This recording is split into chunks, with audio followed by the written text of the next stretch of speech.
안녕하세요.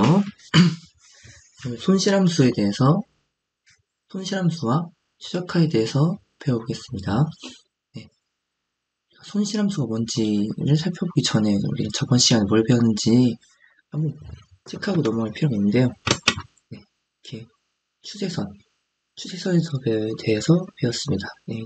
어떤 추세선이었냐? 네. 경기수에 따른 득점수의 표였죠. 네.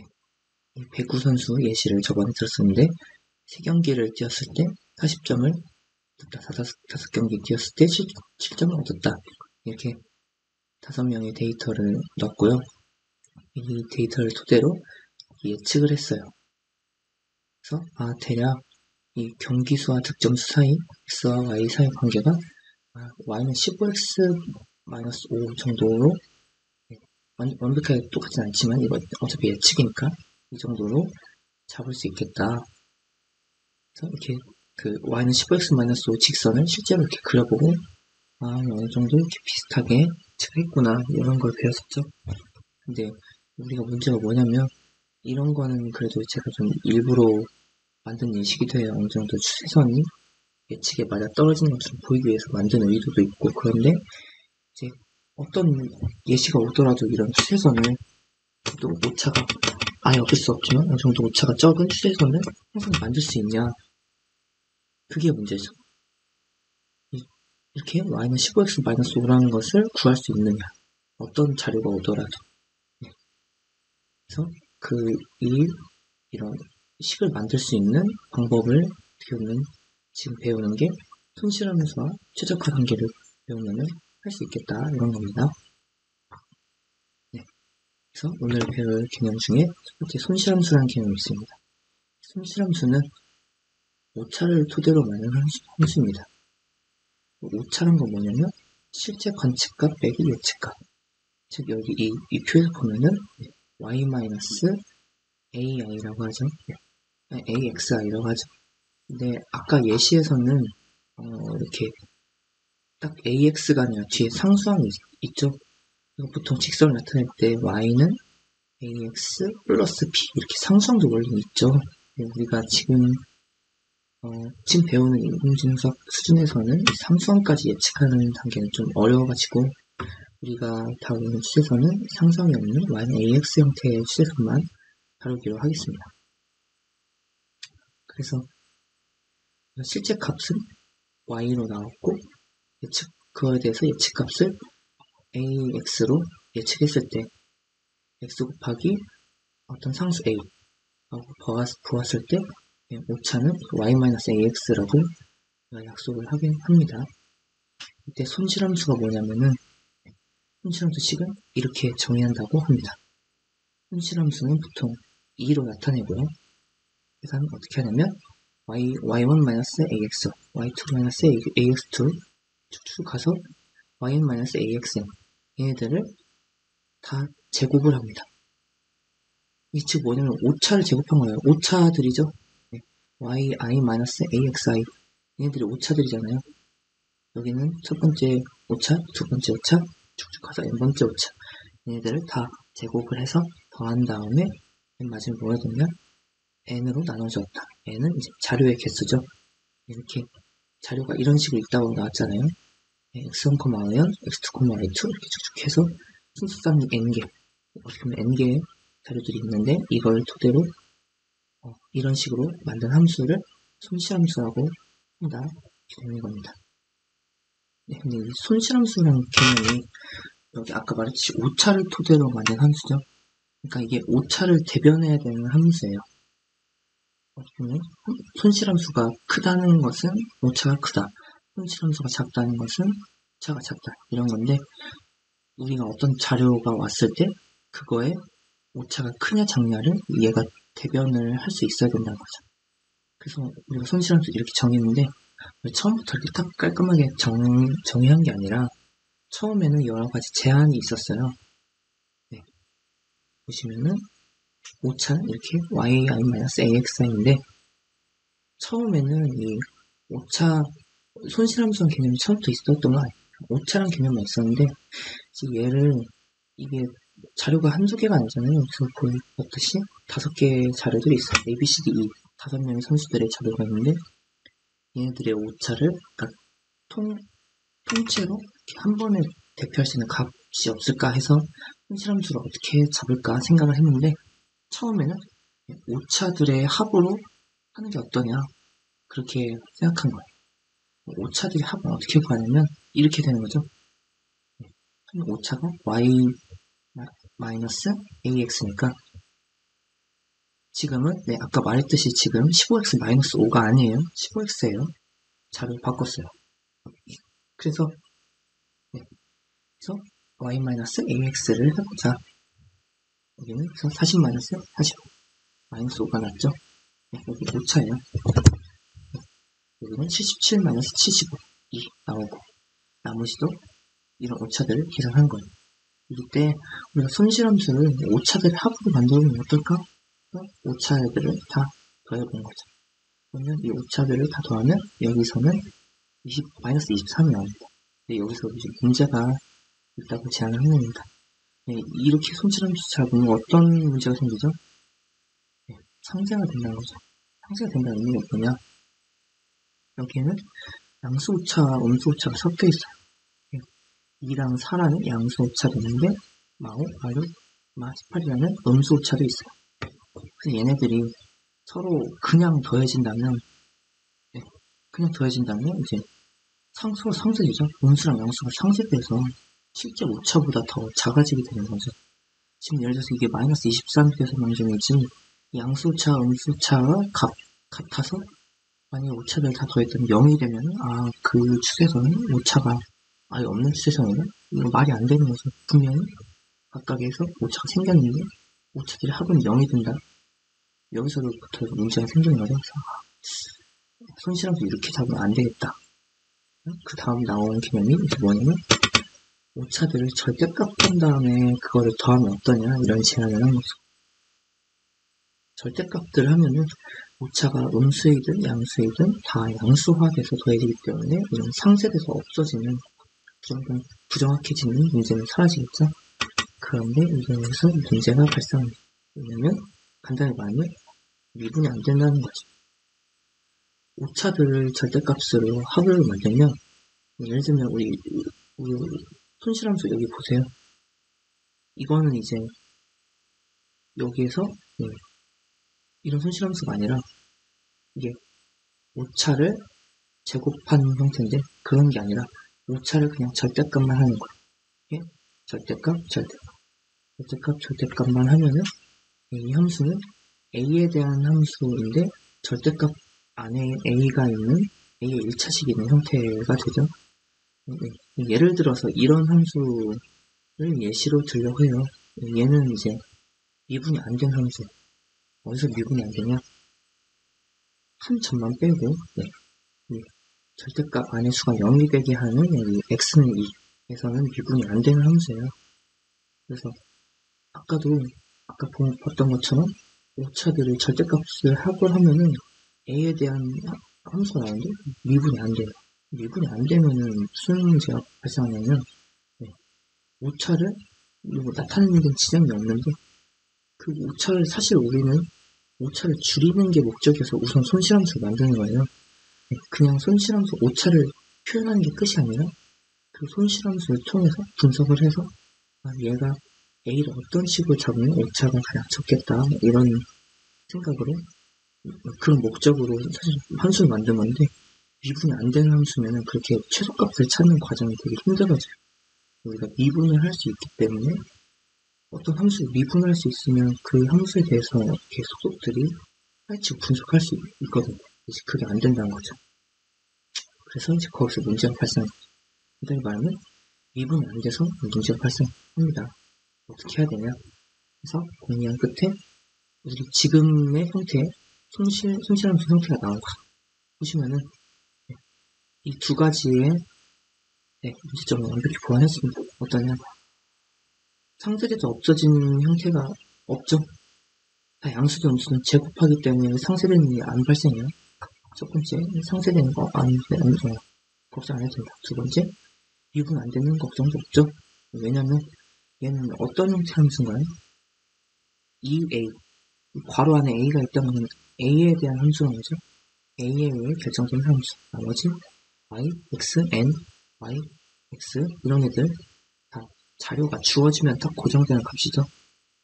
n도 자료의 개수잖아요. 그래서 변수는 a뿐이에요. 이 손실함수는 a에 대한 함수인데 차수가 몇 차다? 살펴보니까 2차다. 2차함수 우리 고등학교 1학년 때도 배웠고 우리 미적분을 배운 학생도 있고 안 배운 학생도 있지만 2학년 수학 초보자를 하면 다 배우죠. 2차함수 다음 함수로서 미분이 되죠. 그래서 우리가 손실함수 분석하는 지장이 없다. 이 손실함수 이렇게 만들자. 그래서 이런 함수가 탄생한 거예요. 더 이어서 말해볼게요. 이렇게 아까 방금 말한 거예요. xi, yi들은 자료 수직으로 또 고정된 값이에요. 아까 말했죠. n도 자료가 뭐 5개다? n이 5 이런 식으로 고정된 값이란 말이에요. 손실함수는 변수는 뭐밖에 없다? a밖에 없어요. a는 결정된 함수이다. 그리고 차수를 봤더니 형태를 보니까 괄호하고 제곱 있죠? 2차 함수예요.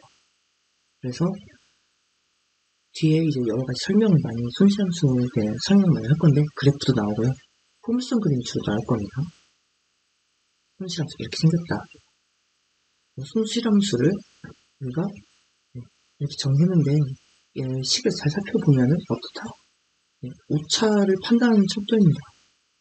손실함수 오차가 클수록 손실함수가 크게, 오차가 작을수록 손실함수가 작게 나와야 우리가 원하는 목적이 손실함수가 되는 거죠. 이 어느 정도 우리의 의도를 만족하는 거고. 더 얘기하면은 A 값에 따라서 손실함수 값이 달라집니다. 이게 오차가 딱 정해지는 게 아니에요. 우리가 여기 A 값이 의미하는 거죠. 추세선의 기울기죠. 우리가 추세선은 기울기를 어떻게 잡느냐에 따라서 오차가 달라지는 거예요. 우리가 원하는 건 당연히 오차가 어떨 때? 오차가 작게 잡아야 하죠. 우리가 예측을 정확히 하고 싶으면 오차가 당연히 작아야죠. 우리가 그걸 잘 선택하는 과정이 필요하겠다. 잘 선택하면 오차를 줄일 수 있다. 그래서 우리가 배우는 게 바로 뭐냐? 오차를 최소화시키는 방법. 손실함수가 그 오차를 배분하는 함수죠. 손실함수의 함수값을 최소화하는 과정. 그게 뭐다? 최적화다. 그래서 우리가 지금 이번 단원에서 주력해서 배울 것은 손실함수, 그리고 손실함수를 최적화하는 방법. 이 두 가지에 대해서 중요하게 배울 겁니다. 여기 아까 말한 내용들 있죠? 이런 이유로 인해서 지금 형태의 손실함수를 우리가 지금 형태의 식을 손실함수로 하자. 이런 의견이 나오게 된 겁니다. 그러면 이제 그 손실함수에 대한 실제 예제를 보면서 손실함수와 최적화 과정에 대해서 한번 느껴보려고 합니다. 그래서 교과서 107쪽의 생각 열기 한번 보실게요. 이런 자료가 있을 거예요. 제가 교과서에 있는 자료를 입력했습니다. 어떤 자료냐면 일자들이 있죠. 12월 9일, 10월 10일, 11일, 11일 이 각각 날짜대에서 수학체험 부스를 운영했다고 합니다. 거기서 이제 실제로 신청한 학생이 몇 명인데 실제로 방문한 학생은 몇 명이다. 그거에 대한 자료입니다. 그러면 순서상 x, y로 있는 순서상이 4개가 있다. 4개가 있다. 볼 수 있죠. 이 자료가 이제 108쪽에 확인하기까지 이어져서 우리가 문제를 해결하게 됩니다. 그래서 손실함수는 아까 2a 나왔죠? 손실함수는 이 자료 토대로 실제로 손실함수를 계산한 겁니다. 지금 숫자 보니까 되게 복잡하죠? 우리가 숫자가 복잡해도 너무 이렇게 겁먹을 필요 없고요. 우리는 이제 계산하는 방법을 알았으면 좋겠다. 손실함수 우리가 지금 이렇게 27, 25 이렇게 간단한 정도의 숫자만 다뤄도 이렇게 복잡하게 나오는데 더 나중에는 얼마나 복잡한 손실함수를 다루겠어요? 근데 우리가 방법만 알자 이거는 계산 여기서 사치 계산이 들어가겠죠? 그러니까 손실함수 형태 기억나죠? 오차 계산하고 제곱하고 여기서 n을 나누고 수치계산이 들어가는데 그거를 막 엄청 정확히 빨리 이렇게 하는 능력도 있으면 당연히 좋겠지만 우리가 원하는 것은 그 계산 자체를 10을 세우고 그 이해하고 10을 세우고 이 언어에서 문제를 해결하는 것을 할 줄 알면 되지만 계산 자체를 엄청 잘하고 그런 건 이제 계산기가 할 수 있는 컴퓨터가 할 수 있는 부분이잖아요. 그런 거에 대해서 너무 걱정하지 말고 저는 그래서 사실 이걸 만약에 시험을 본다 수행평가를 한다 해도 저는 계산기를 써도 된다고 저는 그런 식으로 아마 할 겁니다. 대신에 이제 손실함수를 계산하고 최적화하는 과정 자체는 여러분들이 머릿속에서 기억한 다음에 스스로 나와야 되는 거예요. 그래서 저도 이 손실함수와 최적화하는 과정을 옆에 보이죠? 엑셀로 만들었어요. 먼저 계산기 써도 되겠죠? 그래서 저는 계산기를 엑셀로서 사용한 겁니다. 근데 왜 엑셀 썼냐면 이거는 계산기가 한 100개 정도가 동시에 일하고 있다고 생각하면 되는 거예요. 여기다가 제가 수식 같은 거 다 세팅을 했어요. 여기다가 우리가 자료만 입력하면은 여기서 손실함수 계산하고 더 뒤에 나가서는 아직 오늘 수업 아닌데 도함수나 이런 여러 가지 풍성 개념도 있죠. 이런 것까지 다 세팅해서 우리가 필요한 값 몇 개만 딱 넣어주면은 다 자동으로 계산이 되게 세팅을 해놨습니다. 저도 계산기를 쓴 거랑 마찬가지란 얘기예요. 이 손실함수 어떻게 나왔냐? 우리 정리 안 해서 정리를 하면 돼요. 이렇게 자료, 여기서 주어진 자료는 이렇게 딱 4개의 순서상 뿐이에요. 여기 손실함수 어떻게 구하냐? 오차를 구해야겠죠? 이렇게 27,25 얘를 가지고 오차 어떻게 하냐? y-ax 이렇게 했죠? 25-27a 그 다음에 얘를 어떻게 했냐? 제곱을 했어요. 여러분 이 제곱 기호 아나요? 뾰족한 거 있고 2라고 써있죠?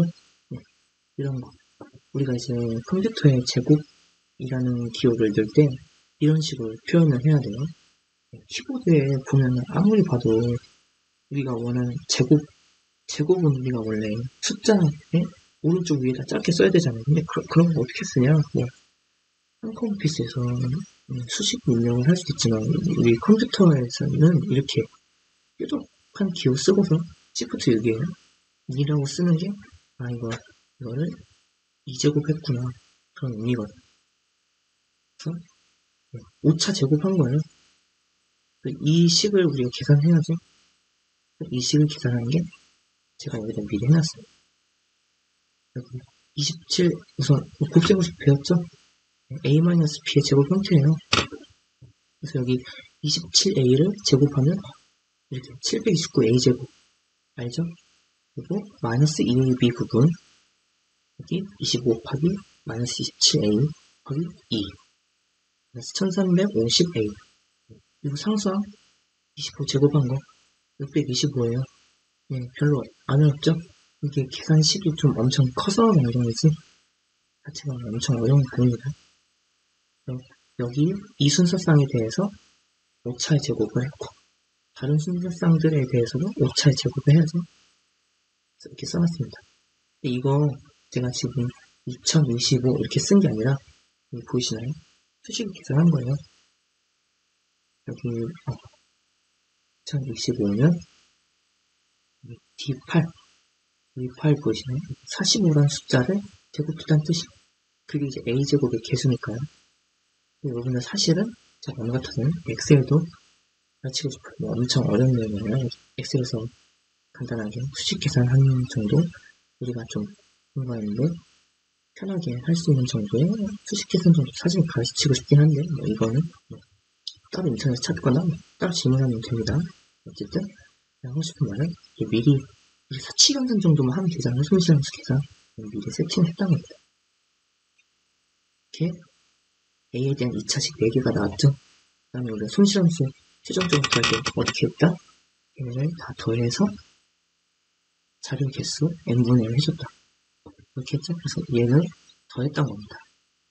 2차항계수 더하고 1차항계수 더하고 항상 더하고 얘를 n분의 1 했다. 지금 n이 몇이죠? 자료가 몇 개? 그리고 4개죠? 4로 나눴다 이겁니다.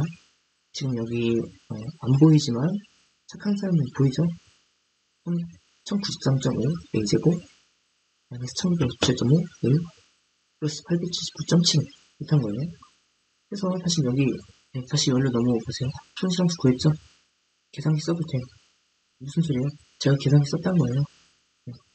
계산기가 보다 우리가 생각한 계산기 아니라 엑셀 계산기를 제가 쓴 거예요.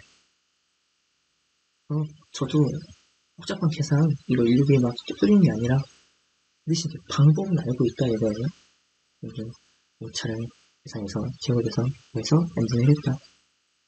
손실함수 갈 줄 알면 됩니다. 그리고 여기에서 58쪽 확인하기 보면은 추세선을 어떻게 잡았다? y는 9분의 8x로 잡았다는 거예요. 그래서 y는 9분의 8x로 잡았다는 거는 아까 우리 손실함수에서의 a의 의미가 뭐였죠? 추세선의 기울기죠.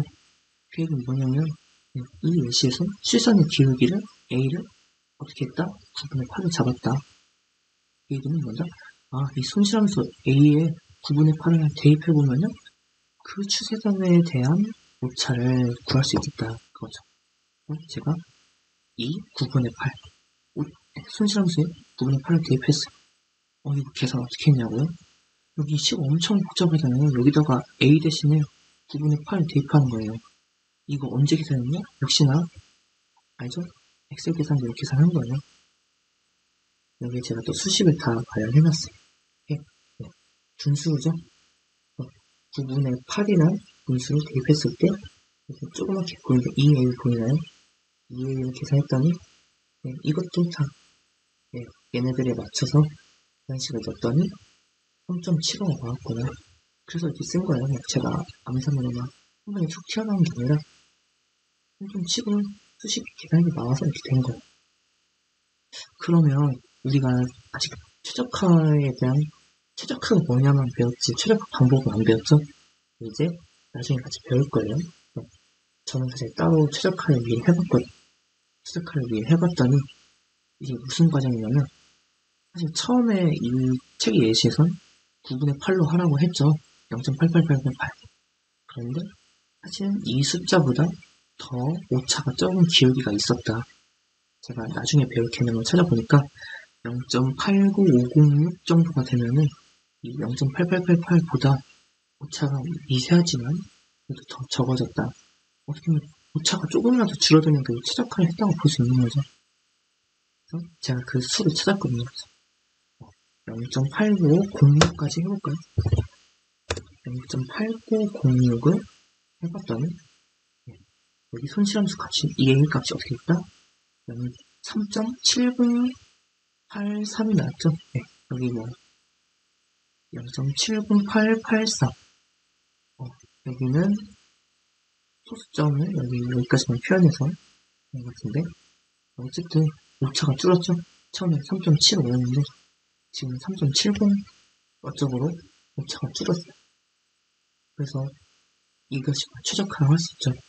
근데 지금 이 과정이 되게 적은데 겨우 막 0.05 정도밖에 안 줄었는데 이게 됐으냐 이렇게 뭐라고 할 수 있지만 오늘 이 과정 자체를 주목해야 되는 거죠. 우리가 이렇게 오차를 줄일 수 있다.